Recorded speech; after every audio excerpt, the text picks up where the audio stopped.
Très heureuse de vous retrouver à ce tout dernier numéro de la semaine du journal Le Vrai sur votre chaîne. Au sommaire, enquête sur l'évolution des travaux de Saut de Mouton.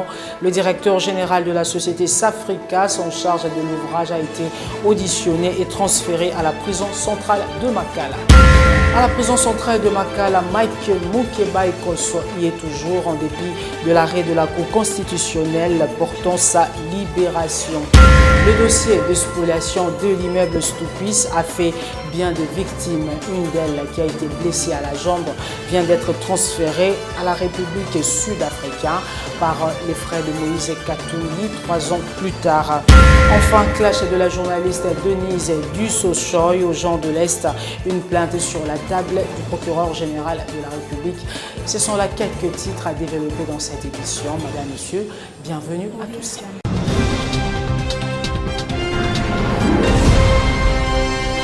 Le chef de l'État Félix-Antoine Tshisekedi a dirigé la réunion du Conseil des ministres exceptionnellement jeudi, contrairement à ses habitudes de vendredi. C'était suite à son agenda chargé. Tous les membres du gouvernement, conduits par le Premier ministre Sylvestre Ilunga, s'étaient rendus à la cité de l'Union africaine. Et ce vendredi, le chef de l'État s'est envolé pour Kigali dans le cadre de la quadripartite Rwanda, Ouganda, Angola, RDC. Cette rencontre a pour but d'emmener le Rwanda et l'Ouganda à éviter l'escalade et à normaliser leurs relations dans l'intérêt de ces deux pays et de leurs voisins. Insécurité dans la province du Nord Kivu, on en parle. 5 éléments de forces armées congolaises ont été tués et une forte somme d'argent a été emportée par les assaillants, jusque-là non identifiés. Ces sacs d'argent étaient destinés à la paie des militaires. Plus de détails avec Philippe Vompi. Suivez. Le 16h, heure locale dans la localité de Mwaro, entre Kibumba et Rugari, dans la province du Nord Kivu, lorsque les assaillants inconnus jusque-là ont attaqué un convoi de militaires tuant 5 FARDC, ont aussi emporté les sacs contenant l'argent destiné à la paie des militaires et dont le montant reste inconnu. À l'issue d'un violent échange de tirs contre ces assaillants, les chefs du convoi, un lieutenant-colonel chargé de l'administration et logistique, ainsi que 4 éléments de sa garde rapprochés ont été tués, indiquent les sources de la société civile. Mais suite à cette tension, le trafic routier Goma, Rutshuru, Lubero, Butembo a été perturbé depuis jeudi 20 février soir, juste dans la journée du vendredi. Les habitants des Rugari affirment qu'ils n'ont pas quitté leur domicile. Parlons à présent du dossier Saut de Mouton. Le directeur général de la société Safricas, David Blattner, est en détention après son audition au parquet général de Kinshasa, Gombe. La justice attend de lui des vérités qui seront réunies pour l'enquête. Entre-temps, il a été transféré à la prison centrale de Makala.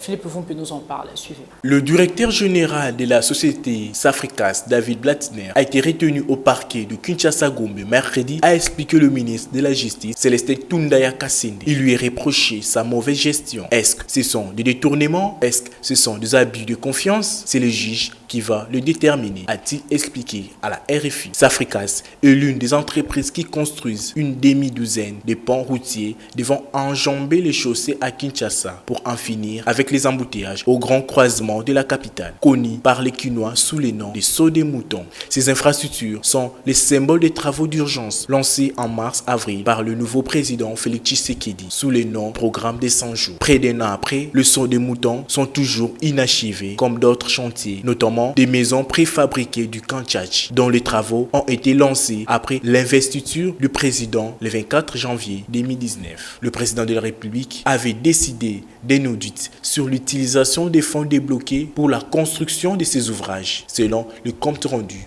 du Conseil des ministres du 6 février. C'est la raison pour laquelle le directeur général de la Safricas, David Blattner, a été interpellé et détenu jusqu'à 16 heures. Dans le cadre de l'information ouverte par le parquet de Kinshasa-Gombe. Selon le porte-parole du gouvernement Julino Makelele, toutes ces pièces nécessaires à la manifestation de la vérité ne sont pas encore réunies, ce qui explique sa détention.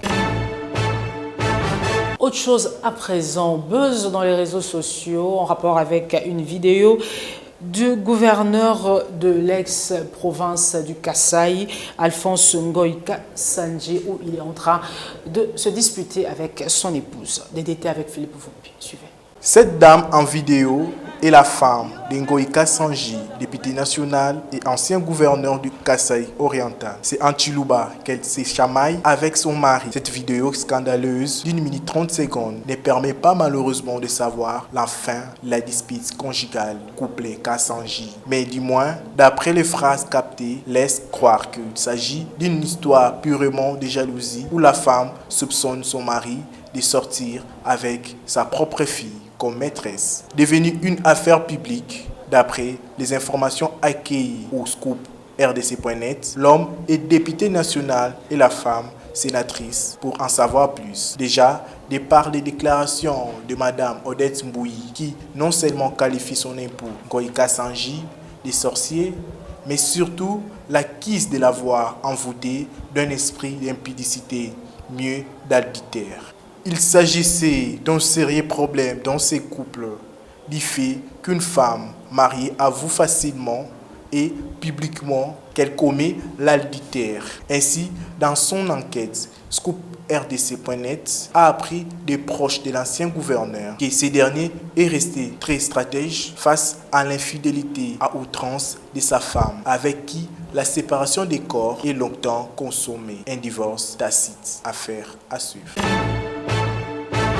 En réaction à cette vidéo scandaleuse qui touche son foyer, Alphonse Ngoïka Sandji, député national et ancien gouverneur du Kasaï oriental, banalise à son tour dans une vidéo l'altercation qui dit qu'elle date d'un mois avec son épouse. Suivez. Et donc dans toutes les familles, il y a des problèmes. La mienne n'en est pas épargnée, nous sommes tous humains.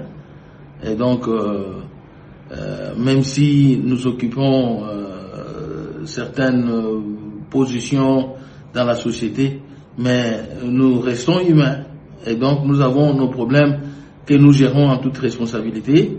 Et chez moi, je ne crois pas à une fatalité.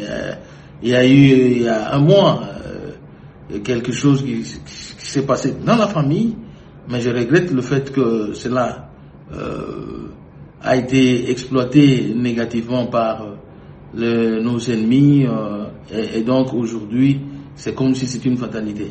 Je dirais, j'évoquerais même une fois à Jésus qu'on lui a amené une femme adultère, et Jésus, pour les Juifs il fallait la lapider, et pour Jésus il a posé la question aux Juifs si chacun d'entre eux ne connaissait pas ça, et tout le monde s'est retiré un à un. Et je crois que si je pose la même question à ceux qui spéculent aujourd'hui avec les vidéos qui circulent, ils se retireront un à un.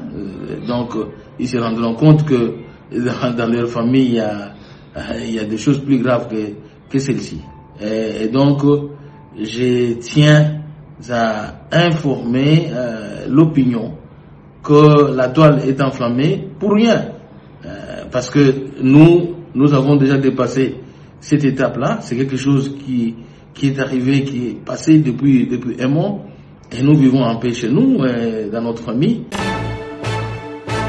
Éducation à présent, les professeurs du niveau supérieur et universitaire menacent de suspendre leurs activités sur toute l'étendue de la République en déant 14 jours en cas d'application brutale de l'impôt professionnel de rémunération, IPR en sigle. Ils exigent ainsi la transparence dans le calcul de cet impôt. Jocelyne Longa, suivez. Le réseau des associations de professeurs d'université et d'instituts supérieurs du Congo lance un ultimatum de 14 jours au gouvernement afin d'ouvrir les négociations pour examiner favorablement l'ensemble des revendications légitimes du secteur de l'enseignement supérieur et universitaire. Dans un communiqué, ces réseaux dénoncent l'application brutale et précipitée de l'impôt professionnel rémunération UPR. Ces professeurs exigent la transparence dans les calculs de cet impôt et se réservent le droit de suspendre toutes les activités sur l'ensemble du territoire si rien ne fait. Par ailleurs, le REPICA demande de la transparence dans les calculs de l'impôt professionnel de rémunération. Tout à fait autre chose à présent. La journaliste Denise Dussochoy a clashé sur la population de l'Est. Une plainte a été déposée sur la table du procureur général de la République. Suivez. Allongée sur son lit, couvert d'un drap, Denise Dussochoy répondant à un internaute qui lui aurait insulté dans les réseaux. Cette dame va vociférer des insultes contre le prétendu.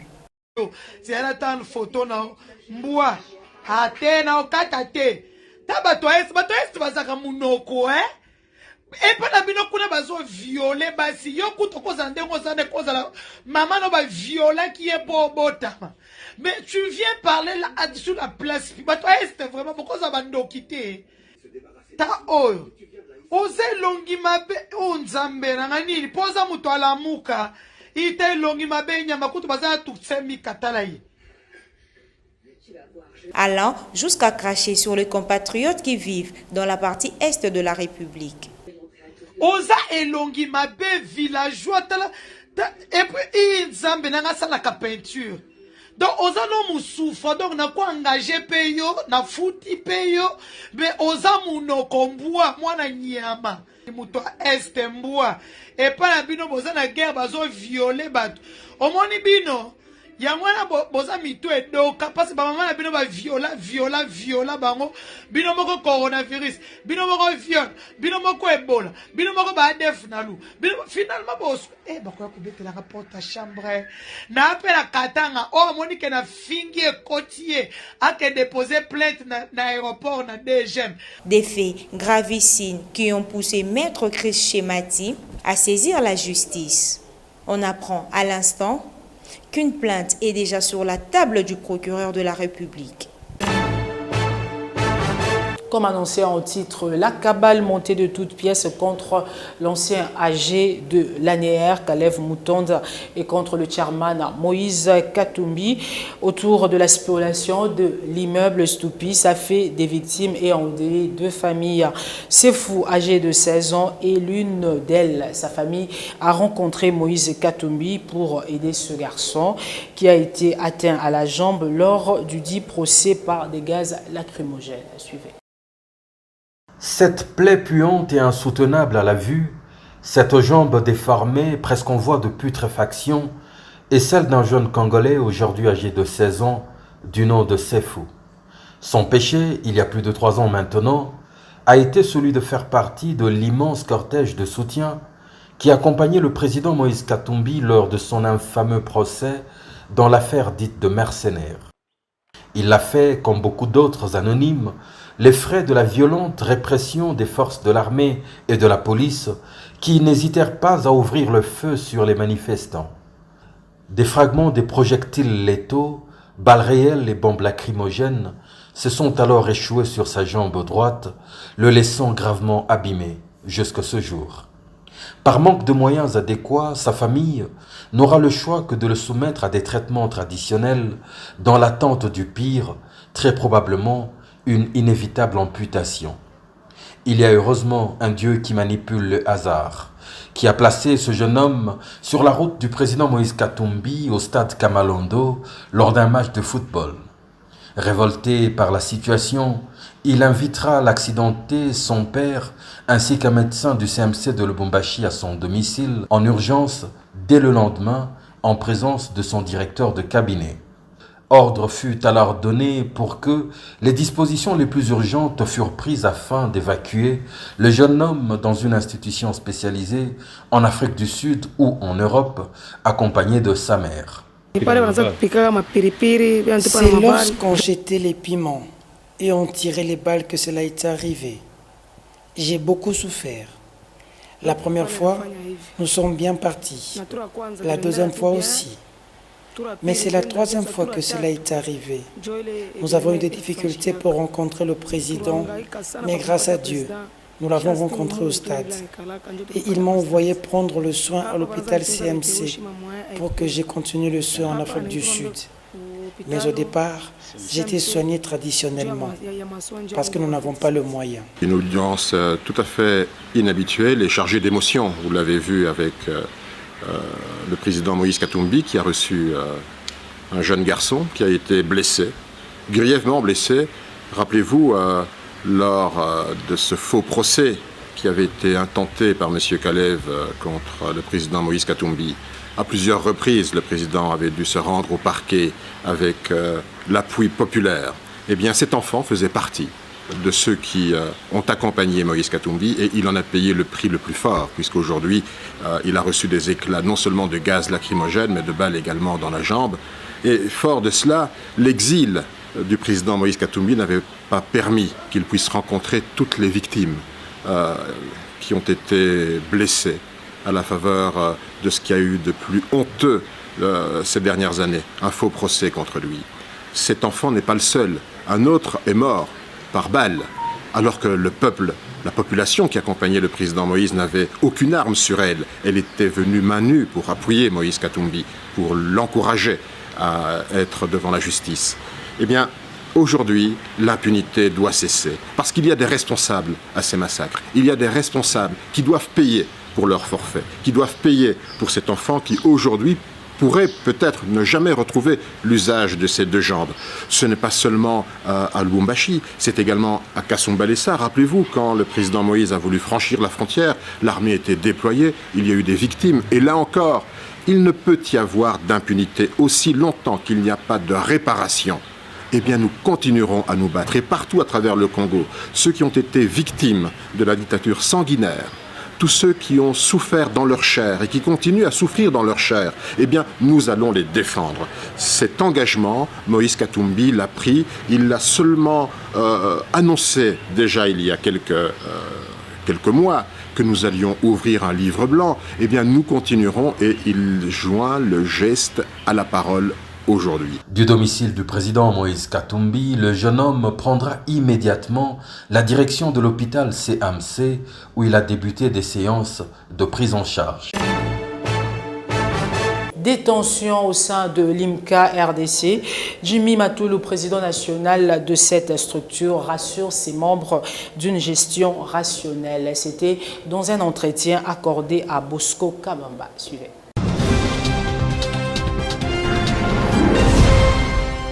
Bonjour, président Jimmy Matoulou. Aujourd'hui, il y a une vive tension au sein de votre structure. On vous reproche de la mégestion à la tête de votre comité exécutif national.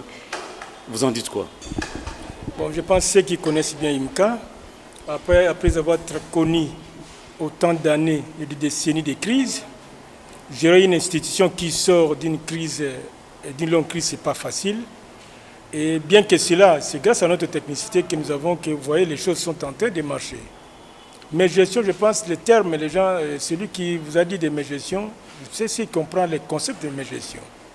Quand nous sommes arrivés, et je suis le président qui a sollicité d'abord un audit externe pour qu'on puisse évaluer les systèmes financiers de l'IMCA, de manière que nous puissions remettre les finances de l'IMCA à l'ordre.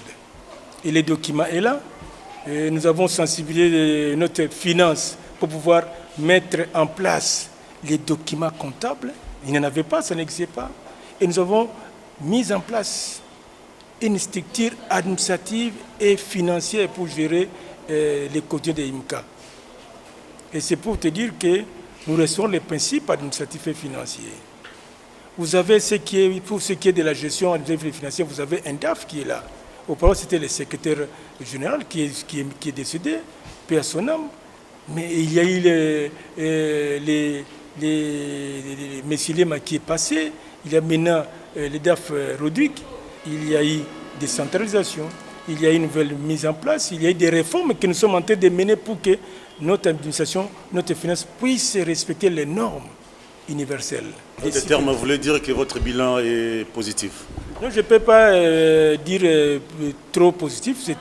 Nous avons atteint au moins une affaire de 60 à 70%. Donc, il faudrait que les gens puissent comprendre que l'IMCA aujourd'hui est géré d'une manière rationnelle. C'est vous qui le dites, hein? Non, je pense... Est-ce que vous commencez à appliquer la politique d'exclure d'autres membres, président? Je veux que je vous dise que l'IMCA, et à travers ma personne, nous avons sollicité à 2 reprises l'audit externe. Laissez-moi vous dire que je ne peux pas me prétendre, je n'ai même pas parlé de moi-même. Parce que j'ai ma conscience, parce que là où je viens, partout où je suis passé, j'ai travaillé comme un honnête travailleur, un homme sérieux. Donc, du côté gestion, je pense gestion, je suis en train de mettre en tant que président. Il y a des réformes parce qu'il y a une crise de longtemps. Une crise de 30 ans, 50 ans, et remettre ce n'est pas facile. Et il faut aussi le mental des gens. Il faut aussi que les gens puissent comprendre que nous devons tous travailler avec transparence et dans une manière rationnelle. Mais ce n'est pas facile dans le mental congolais d'accepter la rationalité, d'accepter que non, qu'il y a des contraintes qu'il faut respecter. Aujourd'hui, on dit que c'est vous, personnellement, qui gère l'IMICA avec un certain monsieur Lomboto. Hein? Non, c'est-à-dire que ceux qui disent ça ne connaissent pas l'IMICA. L'IMCA a des textes. Et l'IMCA a des textes, je pense qu'il faut aller lire les statuts de l'IMCA et le Règlement d'intérieur. Quand on est président, on a des attributions. Les textes sont là, mais l'applicabilité du texte, ça pose un sérieux problème, président. C'est un problème de mon côté parce que moi, je suis mes attributions en tant que président.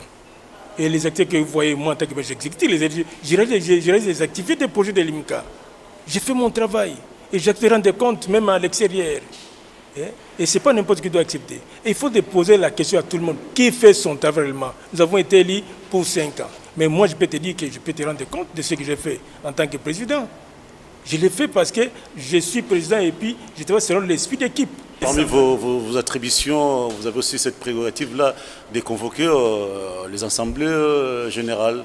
Mais jusqu'à présent, aucune assemblée générale n'a été convoquée. J'en arrive. Je dois vous dire que, vous savez, en tant que président, il faut qu'on prenne les cycles de l'IMCA. Nous avons le Conseil exécutif national, nous avons l'Assemblée, nous avons les membres.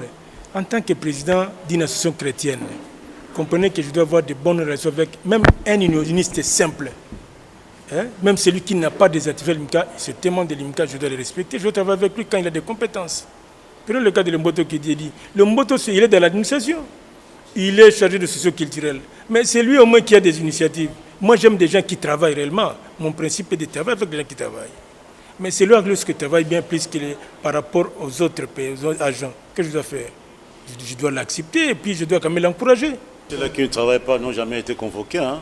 Non, je pense que ce n'est pas à moi de convoquer les agents, parce que le Mboto, il dépend de l'administration, et on l'utilise parce qu'il a des compétences, et chacun de nous doit se mettre en cause, ce qu'on appelle la conscience professionnelle. Et la déontologie doit animer tout le monde. Depuis que je suis à l'IMCA, qu'est-ce que j'ai fait réellement? Est-ce que je travaille pour l'IMCA ou je travaille pour l'intérêt personnel? Qui respecte les textes plus que moi au sein de l'IMCA? Qui respecte plus que moi? Allez vous renseigner. Donc, je suis quelqu'un... Vous respectez les textes, mais vous êtes incapable de convoquer l'Assemblée générale. Pour l'Assemblée générale, je pense qu'on doit vous donner une certaine explication là-dessus. Plus de 3 ans pour la précision, plus de 3 ans, aucune Assemblée. Je suis la personne qui avait sollicité l'Assemblée en premier lieu. D'abord, en 2016, j'ai sollicité l'Assemblée et les amis qui n'aiment pas l'Assemblée ont compliqué en m'accusant de n'importe qui, de n'importe comment. Et en 2017, je sollicité l'Assemblée, j'ai écrit officiellement au ministre que nous avons besoin de l'Assemblée pour qu'on puisse évaluer parce qu'on m'avait accusé faussement d'avoir détourné l'argent. Et je me suis dit non, il y a audit, après l'audit que nous allons à l'Assemblée. Et j'ai écrit officiellement, mais certains membres ont écrit partout, même à la primature partout, pour dire qu'ils n'ont pas besoin de l'Assemblée. Et chaque année, moi, je me fais une auto-évaluation et je dois organiser les assises de l'IMCA. Mais à tout moment, il y a des problèmes. Qui veut l'Assemblée? Il n'y a pas longtemps, pas plus tard que ça fait au moins 2 mois, quand nous avons récupéré les patrimoines, les amis ont sollicité l'Assemblée extraordinaire. J'ai accepté. J'ai écrit partout que l'Assemblée extraordinaire se tiendra au mois d'avril. Et que tout le monde se prépare son rapport à présenter à l'Assemblée. Vous prenez la tête, puisque derrière vous, il y a le ministre Billy Kambale qui vous soutient. Non, ça c'est regrettable. Vous savez, je ne peux pas moi aller dans ce sens-là, dans ce regrettable, parce que moi-même, je connais les CD l'IMCA et je connais comment les mouvements sociaux fonctionnent. Et puis, je ne suis pas quelqu'un qui est tombé dans la soupe comme les autres. Moi, j'ai commencé à être d'abord membre simple, unioniste, président d'une union locale, le Barumbu, président, vice-président à 3-4 reprises au comité provincial et président provincial, aujourd'hui je suis président national. Je ne suis pas n'importe qui. Je suis quelqu'un qui connaît très bien l'IMCA. Et j'ai travaillé, je me suis bâti pour l'intérêt de l'IMCA, pas pour mon intérêt personnel. Mettons de côté ce qui nous divise. Allons à l'Assemblée pour que les membres de l'Assemblée sachent qui fait quoi l'IMCA, qui a fait quoi pour que MIMCA puisse fonctionner et puisse avoir cette image qu'elle a aujourd'hui. Dans l'entretemps, vous détournez les fonds de l'IMICA, on parle de plus de 26 000 $ détournés. Vous savez, on m'a toujours accusé de détourner, hein. Il n'y a pas longtemps, vous savez, on m'a accusé en justice. J'étais même enlevé et amené à Makala pour avoir détourné 25 000 $. Mais aujourd'hui, je suis là, je dirige, parce que les mêmes magistrats qui traitaient mon dossier a compris que c'était une cabale contre M. Jimmy. Et en ce temps, j'ai sollicité l'audit. Les gens ont refusé l'audit, hein, je vous dis, et les membres ont refusé l'audit. Mais c'est de quel monde ça? C'est quel monde? On fait quel jet? Moi, j'ai accepté d'être auditionné par les parquets. Parce qu'à mon niveau, ce n'est pas les parquets mais jugé. Mais j'ai accepté pour donner seulement la vérité à la justice. Nous sommes allés là-bas. Est-ce que les autres sont allés? C'est que moi qui sont allés à la justice. Ils sont en train de fuir. Et vous avez signé un contrat avec un certain Libanais. M. Djumi passe de temps à autre pour prendre 5 000 $, 2 000 $. Et puis l'enveloppe globale, ça fait un montant de 26 000. Monsieur Bosco, tu dois comprendre ceci. Et les contrats avec ces Libanais qui étudient, ça ne date pas de mon mandat. Et c'est un dossier, et la personne qui avait ce dossier est décédée, malheureusement. Je trouve ce dossier-là sur la table. Et ce dossier a été mal négocié, je ne peux pas tout dire. Je vous dis, je respecte les gens, je respecte sur les morts. J'attends l'Assemblée pour que je puisse apporter la lumière sur ce dossier-là. Vous ne pouvez pas démissionner avec toutes ces tensions ici, vous continuez toujours à gérer. Et puis aujourd'hui, on vous a accusé au niveau de la justice et il y avait une correspondance qui vous signifie par la voix des huissiers de ne plus engager l'IMICA. Mais M. Bosco, il faut pas tomber dans les pièges des aventuriers. Et vous savez, la culture des coups de force, hein, c'est une culture qui date de longtemps de l'IMICA, c'est ce qui a aussi détruit l'IMICA. On se réunit dans un coin comme ça, on monte et on fait un coup de force pour chercher à récupérer le pouvoir. Non, c'est déjà fini. Vous allez dans un coin, dans une parcelle quelque part, à Kassavou, et vous faites un coup d'État. Et vous vous écrivez même à la justice. C'est grave ça. Je ne veux pas faire de polémiques parce que je respecte les gens, je respecte l'IMICA. Moi, c'est un secret. Mais parce qu'il y a Sony. Mais qui sont dans des aventures comme ça, nostalgique, hein, conservateur nostalgique, balingi basala ba coup de fond non. Président Balui Peke, tango ya koyaka makolo, ok matadi boye ozongi mbamoko mutuka, ba chaussures et pas ba nani na pas ba locataire na yo kendo kozwa tout moment de veste et tout ça, ezoko taka imoza kolia baninga mso baza kolia te. Bosco, nangasi bato ya binga bien te, il faut ba kenali directeur pe salaka. Je suis directeur, je suis pas quelqu'un de Pamba, je suis un directeur. Et puis, Nali, un homme entrepreneur. Ne vous en faites pas. Ce que moi, IMICA, c'est une association. Pose à l'IMICA, pose à la moto, Sali Moussala. J'étais meilleur président, il y a une union locale na RDC Mobimba. Tant qu'il y a une union locale à Barombo. Et membre de l'IMICA, Bandimi, il est à niveau, il y a ville à Kinshasa. Pourquoi? Tant on a la justice contre Benoît, contre tout ça. Vous avez récupéré des biens de l'IMICA, vous parlez même des titres immobiliers qui n'ont jamais été prouvés par des documents. Hein? Monsieur Bosco, vous savez, je suis un homme les plus transparent. Vous savez que les jours de certificat, guerre et matin en boca. Le certificat est officiellement dans la chaîne na RTNC1. Et puis il y a un journal officiel, il y a l'État congolais. Et là, quand on a l'État, tout le monde a monnaie. On a quitté. Et remettre un gars, il faut la loge. Il y a un document, et moi on a raté, monsieur le président, il est le moi on a raté, au Kosa Bango, au Bouba Bango. Si on a besoin de madame, on a gagné monsieur Bosco. On a dit que Batu la télévision. Ministre et affaires foncières remettre 33 certificats na miso Batu. Et Moutazaki on a aussi CTI en matière d'Alaki et quelques membres Benani Bazalaki wana quelques membres de Bazalaki et là ko bapesi public au Bouba Batu. Ça c'est une mauvaise intention. Et puis certificat c'est quoi? Et puis certificat est par ce moment. Parce que mon côté écoutez combien pour nous. Tous les années, tu as un immeuble, il y a 5 étages, ça peut coûter combien? Et tu peux mettre ça à la portée de tout le monde comme ça? tu sais qu'on a compte coffre fort. Voilà, Monsieur le Président, pour finir, où en sommes-nous avec votre fameux contrat pour les soins médicaux de vos agents? Mais les choses ont évolué. Je vous dis que nous sommes en train d'opérer des réformes profondes. On a vu que les lois dans un centre de santé et dans Jakarta, ceux que nous avons visité, base de Paris, c'est que makamamika et soukanamika et bimalibandate. Mais nous avons reçu des réseaux sociaux. Nous sommes là pour que tout travailler pour l'intérêt, Yambo Cannabis et sous l'intérêt des jeunes. C'était Jimmy Matoulou, président de l'IMCA, l'invité du Vrai Journal. C'est ici que se referme ce journal. Merci de la sympathique attention que vous nous avez accordée à Kigali ainsi que partout ailleurs dans le monde. Madame, Monsieur, ce journal est terminé. Au revoir.